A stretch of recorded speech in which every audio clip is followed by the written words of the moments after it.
What was the effect of war in relation to the individual and collective human experience? This is the story of my father.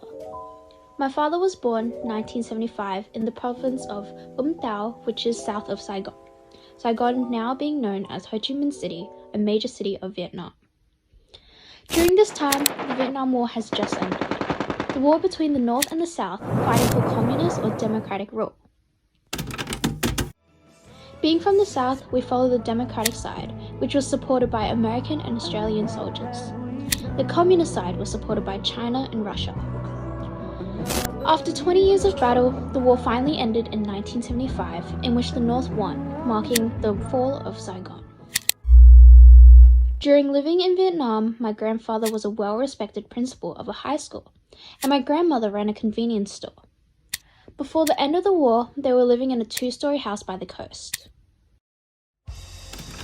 As the war ended, Vietnam was under the control of the communists. They took over the house my dad had stayed in and relocated them to a single-story house.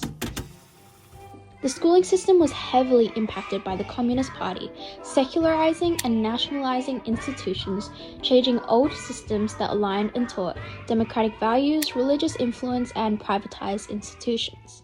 Due to my grandfather's status as a well-respected principal on the democratic side, he was in danger of being sent away to re-education camps. In these camps, the government imprisoned 200,000 to 300,000 former military officers, government workers, and supporters of the former government of South Vietnam.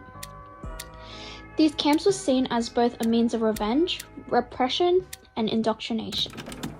Prisoners of these camps, incarcerated for a few weeks to 18 years, would experience isolation from family, forced labor, beatings, and re-education designed to break the will of the South Vietnamese and indoctrinate them with communist ideologies.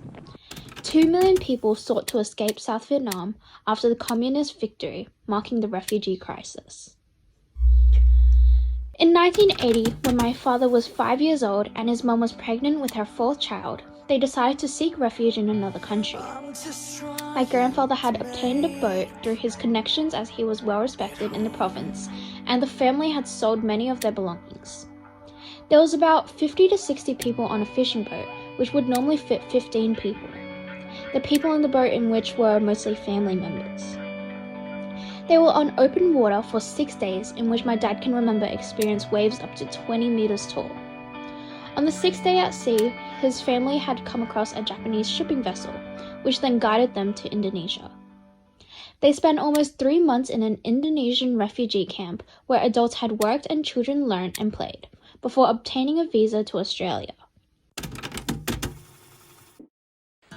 Arriving in Australia in early 1981, my father stayed in a hostel in South Coogee attending school. Having grown up overseas, he recalled that it felt foreign, not knowing the Australian language and being a cultural minority, making school difficult at the beginning. He, however, started school in Australia in kindergarten. He learned basic English through the teachers quickly and adjusted to the schooling system. Through working and the money saved in Vietnam, they went from living in a hostel to a 2-bedroom flat to a 4-bedroom home with a swimming pool housing a family of 7. This 4-bedroom home in which my father lived his high school years is still owned by my grandparents, a nostalgic marker for my father as it transcends to my cousins and I's generation. The effect of war heavily changed the course of my father and his family's life as it promoted the mass migration of Vietnamese refugees to Australia and around the world. As this story continues, my story begins being a 2nd-generation migrant, being my father's daughter.